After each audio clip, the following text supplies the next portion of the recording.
¿Qué tal amigos y amigas? Muy buenas tardes, días o noches, dependiendo de la hora en que me estés escuchando. Bienvenido al comentario de la lección de Escuela Sabática de esta semana, cuyo título es Babilonia y el Armagedón. El texto bíblico lo vamos a encontrar en el libro de Apocalipsis capítulo 17 versículo 5. Y en su frente un nombre escrito, un misterio, Babilonia la grande, la madre de las rameras y de las abominaciones de la tierra. La Babilonia a la que se refiere este texto bíblico no es aquella que encontramos en el Antiguo Testamento, en la que gobernó el rey Nabucodonosor. No se refiere a esta Babilonia, mas por el contrario, este texto bíblico hace alusión al poder político y religioso que oprimiría al pueblo de Dios poco antes de la segunda venida de Cristo. Asimismo, aunque la palabra Armagedón hace alusión a un nombre que en hebreo posiblemente signifique monte de Megido, tanto Armagedón como Babilonia son simbólicos de la profecía para el tiempo del fin. Vamos a estudiar esta semana a ambos lugares proféticos. Conozcamos primero un poco de Babilonia. Veamos qué dice Apocalipsis capítulo 14 versículo 8. Otro ángel le siguió diciendo, ha caído Babilonia, la gran ciudad, porque ha hecho beber a todas las naciones del vino del furor de su fornicación. Así como la ciudad de Jerusalén representa al pueblo de Dios, Babilonia representa lo opuesto, lo contrario. En este caso, a la opresión, la violencia, la religión falsa y la rebelión abierta contra Dios. Y la frase, el vino del furor de su fornicación que utiliza el texto bíblico que acabamos de leer, se refiere a la falsa doctrina o a la falsa enseñanza que se impartirá y tratará de impartir en el pueblo de Dios. Pero al mismo tiempo, la Biblia nos dice que un día todo esto pronto terminará. Veamos qué nos dice al respecto el libro de Apocalipsis capítulo 18 versículo 2.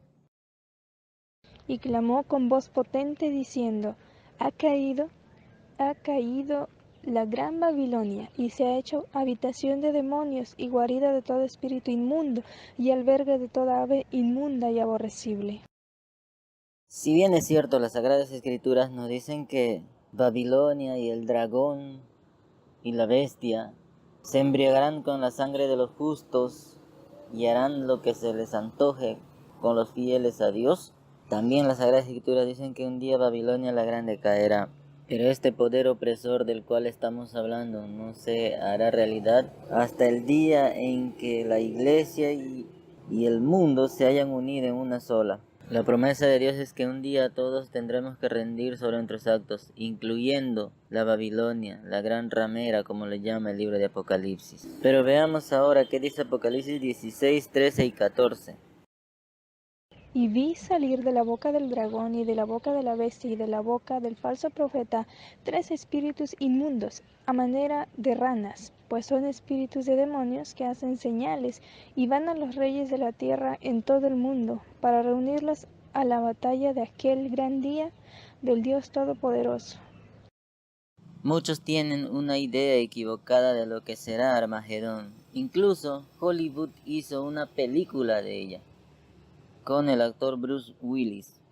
Otros creen que el Armagedón consiste en una guerra entre países a nivel mundial, donde morirán millones y millones de personas.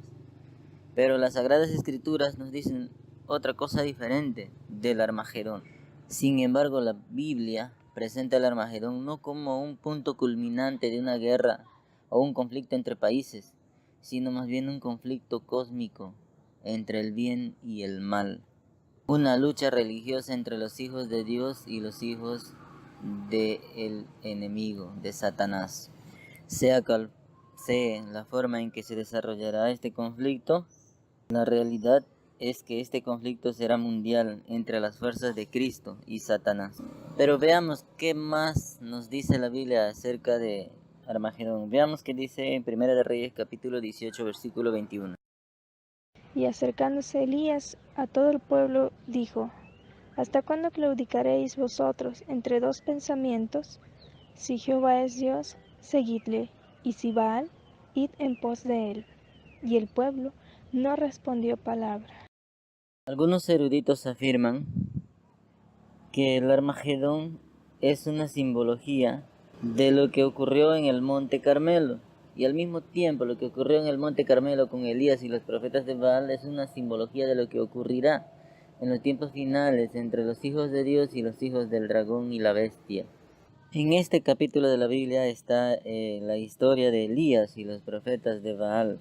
Elías era único profeta de Dios, mientras que los profetas de Baal eran como 400.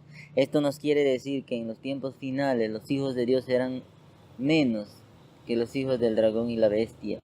Asimismo, la historia de Elías y los profetas de Baal es una simbología de el conflicto entre el bien y el mal, en las cuales participarán los hijos de Dios y los hijos del dragón y la bestia. Y el mismo clamor se escuchará en aquel entonces: si Jehová es Dios, id en pos de él, y si Baal, seguidle. Pero la historia no termina ahí. Veamos qué dice Primera de Reyes capítulo 18 versículo 39 para ver el desenlace final de esta historia de Elías y los profetas de Baal. Viéndolo todo el pueblo, se postraron y dijeron: Jehová es el Dios, Jehová es el Dios. Los profetas de Baal, habiendo hecho de todo para que fuego del cielo cayera sobre su altar, y habiéndose lastimado hasta chorrear en sangre con tal que Baal les contestase, y no habiendo respuesta de Baal, se dieron por vencidos.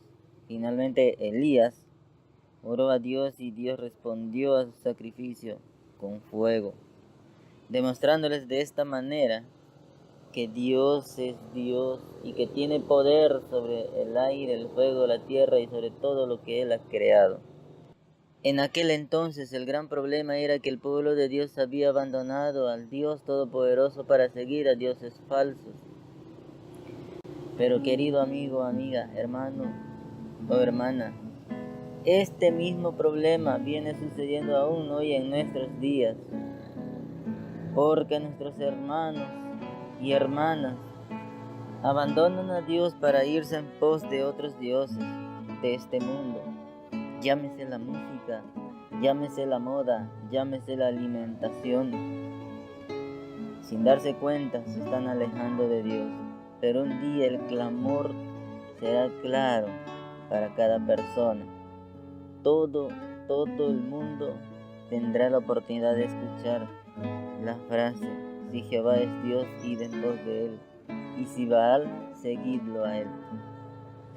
Tal vez en esta oportunidad, hoy, yo te diga, ¿qué decisión tomarás? ¿A quién seguirás? Estamos viviendo los tiempos finales y pronto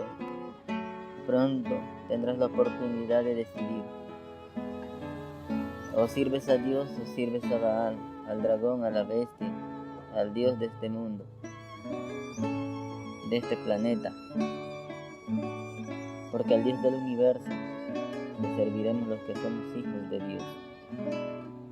La decisión es tuya. Te animo a que puedas seguir a Dios, a que puedas elegir a Dios, servir a Dios cada día.